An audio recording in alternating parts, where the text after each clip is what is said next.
Hi there, Joka here, and today I'm sharing my card that I've created with the Spellbinders May small die kit. So here's the kit, and as you can see, there's several different pieces that you can use separately, or you can also create a full background pattern with that.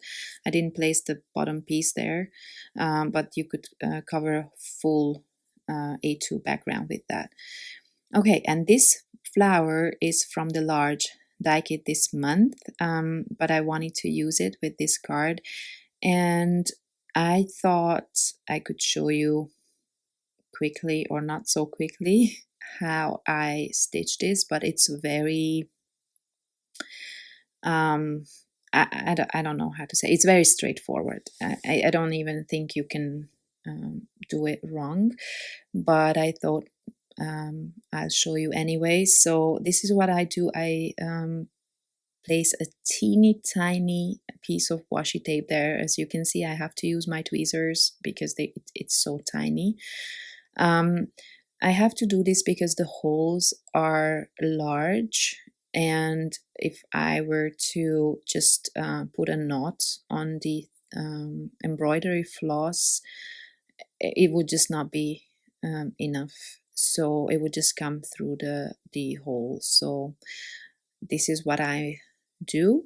I mean, you can try anything else, whatever works for you. And then so you can see on the petals there's one hole at the kind of at this center, like at the base, and then you have to just go back and forth between that and all the holes on the petals. These are it's always the same with all the stitching dies that Spellbinders had so far. This is the basic idea here. And then there are some extra holes there that are just, I assume, for like decoration, or, you know, those are not for stitching. At least I did not use them. So I'm using a variegated embroidery floss. This is from DMC, and I got this set from a good friend of mine a few years ago. At least I did not find a variegated thread here in Germany. Maybe there is, I just haven't found any, and also haven't found any from DMC. Okay, so what I'm showing here, before I go further, is that I always look at the back, how I could pull that thread to the next holes without them being visible from the front, because these holes are big. So when, you know, as you can see, when I already finished the petal, there's plenty of space there, so you can see everything that's going on the background, on the back side of the flower. So I always try to find a spot where I can pull that thread without it being visible. And now I went to the center, and as you can see, so I'm always using just half the what's that called? No, I don't remember. So the thread count is 6, right? So I'm only using 3, and I mean, you could probably go with 6, but I was afraid that I wouldn't fit through in the middle hole. Like you see, I struggle even here. I created a French knot there. I'm not sure how much you could tell, but that's what I was working on. If you want to watch that again, because I wasn't talking about it. But if you just look for French knot embroidery on YouTube, you will find millions of videos, I'm sure. It's very simple, but I think it's very effective. I really, really like those little dots. Okay, so I'm moving on to the next petals and just doing what I said before, back and forth, and that's it. And once I'm done, I will just kind of create a knot there using the back side of those threads. For the life of me, I cannot remember strand. No, I don't know. I can't remember the right word that I'm looking for now. Anyway, I tried to slow this down a bit so that you can see what I was doing better. I hope that will help someone. So I created 3 of these flowers for this card, and now I'm using this double-sided adhesive sheet um, to, to adhere my die cut later. And I really like this product, because it's thick, so it's like it gives my die cut dimension as well, not just it doesn't just make it ad- adhesive. Does that make any sense? um anyway, so I'm only using this part of the whole die set. I was really drawn to it. I don't know why.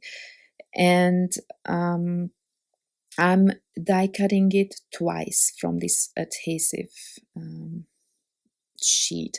And of course, I'm also using the heavyweight Nina solar white cardstock, so that's already really thick. But this way I could create a dimensional element really fast and easy.